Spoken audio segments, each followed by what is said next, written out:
And today, man, I'm back with some more facts, not fiction. And the artist we're going to be focusing on is Khaotic 305. Khaotic 305. I'm going to get into a little bit of Khaotic's history, let you know about his background, and I'm going to tell y'all how me and him linked up and dropped some epic records, man. We dropped some classic records together. So we're going to get into it today on Khaotic. Khaotic is an artist that was raised in Miami, Florida, Dade County to be exact. You know what I mean? He's been an independent artist for years now, putting in his work, releasing a slew of projects, and dropping a lot of exclusive content with dope visuals. Khaotic is one of those artists that reminds me a little bit of Trick Daddy. He had to grind to get where he was at, you know what I mean? He put in work for a lot of years, you know what I mean, grinding. And before he was into the music game, you know, he was out there in the streets doing his shit, man, with that Tony Snow out there, with that Tony Montana mentality, out there grinding with the streets, doing what he was doing, trying to get his money. And music was secondary. But he eventually ran into a couple problems in the streets, you know what I mean? In 2012, he got shot like 14 times. Yeah, 14 times.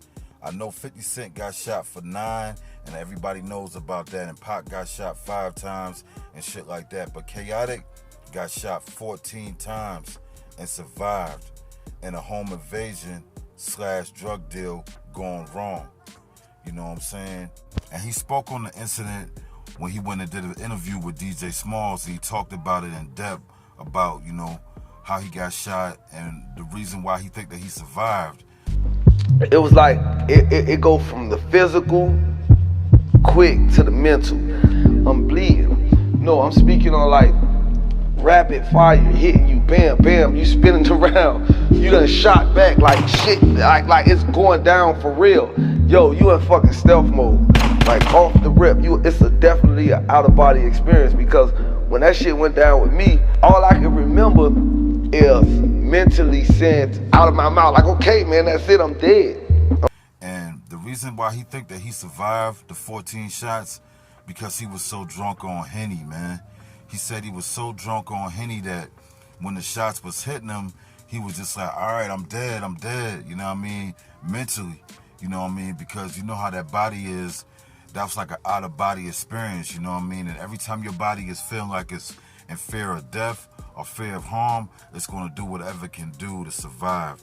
And he was so gone off the Henny and shit and so fucked up and drunk that the only thing he remember after all the shots and shit hit him and he thought he was dead, he just woke up in the hospital, you know what I mean, with everything hooked up to him and the tubes and everything. But dude survived, and I gotta salute him on that, man. I always thought that was a major part of his story and a major part and a major point in his life. You know, a major point that changed his life, a point that redirected his life into going a different path. So after the shooting, you know what I mean, Khaotic started focusing on his music full time, leaving the streets and the shit alone, like just saying, man, I gotta get straight to the music. I gotta focus on the music.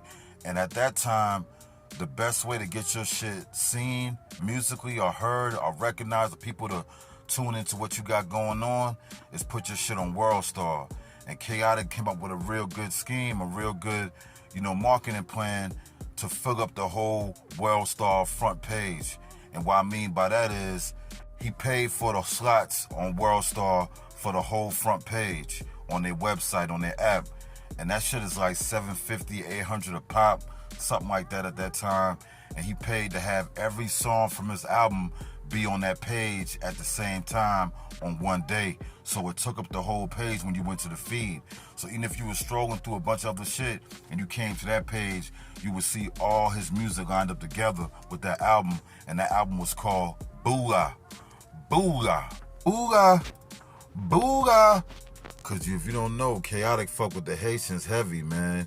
Haitians is part of his family, man. That's why they come with the slang and their own slango and their own lingo, like booga, booga. That's his saying, you know what I mean? Everybody know Khaotic for putting that singing out into the universe. And that was the name of his album. And with that album, he had a song on that album that got a real lot of support and got a real lot of recognition locally in Miami. and that song was featuring YFN Lucci, and that song was called These Hoes for Everybody. Yeah, man, These Hoes for Everybody. It was something like that Chris Brown joint, These Hoes Ain't Loyal. I will put it up there with that. It's a track that's something like that, that same kind of vibe, that same kind of energy, and that same kind of motherfucking quality, because Khaotic killed that shit. You know what I mean? He killed that shit solo. The song came out solo in Miami before it had YFN Lucci on it, but when he put YFN Lucci on it, it gave the song more legs and gave it a better push to the market. So after that song, man, he started getting recognized by Say Cheese. Shout out to Sean Cotton. So they wanted to interview him and put him on their platform.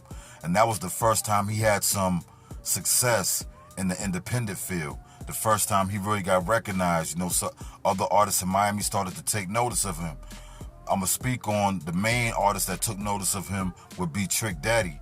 Trick Daddy was the first artist to damn really fuck with Khaotic and really started pushing his music and giving him that cosign, speaking on him in high places. And then other artists co-signed him, you know what I mean? Like Iceberg, Billion Berg, Ball Greasy, and also Rick Ross co-signed Khaotic. So after the Say Cheese interview, you know what I mean, he had the ball rolling. He was pretty much getting noticed as an independent artist. So after that, you know, he went to DJ Smalls and chopped it up and talked to some more and promoted his next project. And around that time, he chopped it up and made that project, and he went down to the A to chop it up with Smalls. I was going to the A to chop it up with DJ Smalls, you know what I mean? That's around the same time I did my first interview with DJ Smalls.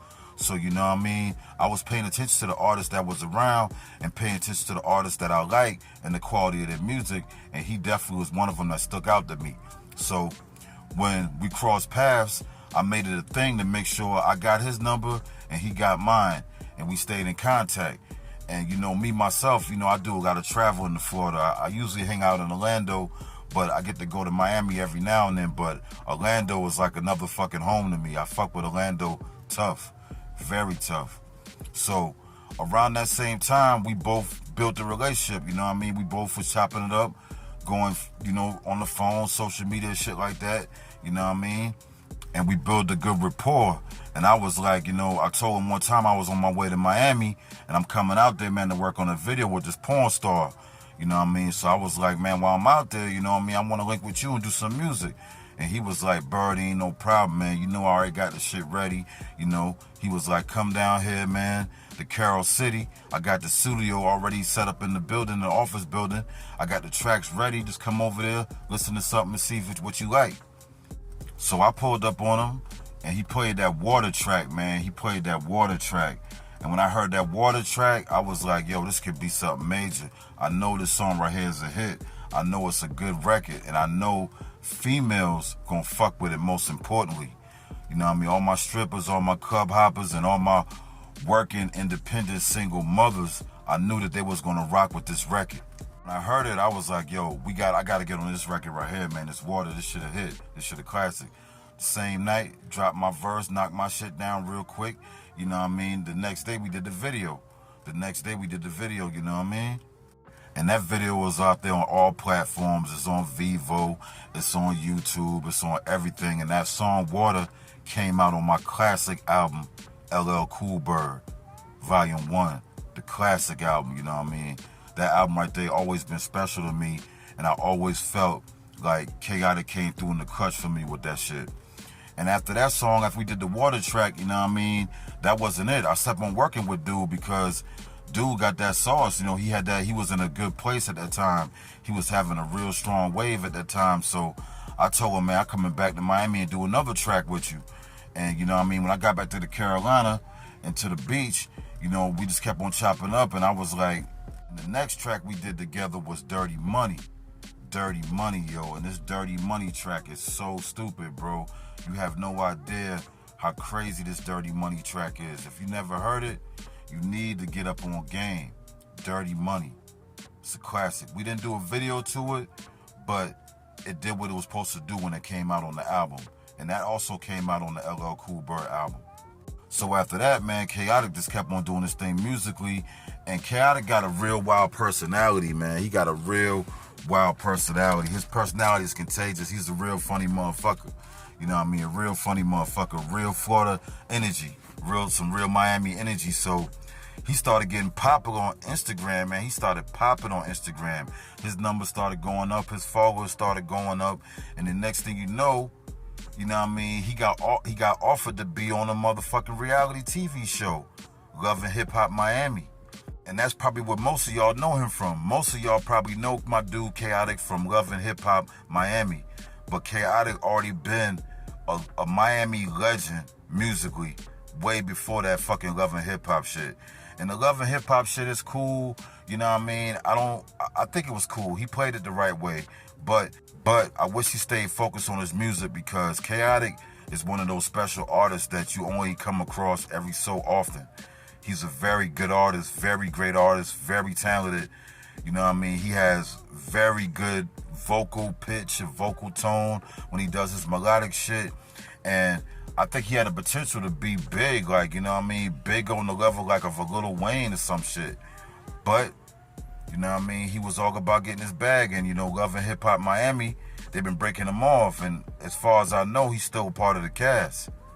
And he gonna use that shit to get, you know, I would assume that he's gonna use that to get his foot into the acting game, because he always talked about wanting to be in movies and shit. So hopefully he gonna use this Love and Hip Hop, you know, platform and, you know, exposure to get himself into the acting world, because the dude is a very animated character, man. He's a very animated person. So it would be dope if he can get into the film industry the way he need to be. And that's pretty much all for today, man. You know what I mean? I just wanted to come chop it up with y'all real quick, give y'all some facts, not fiction, on my dog, Khaotic 305, Miami, Dade County.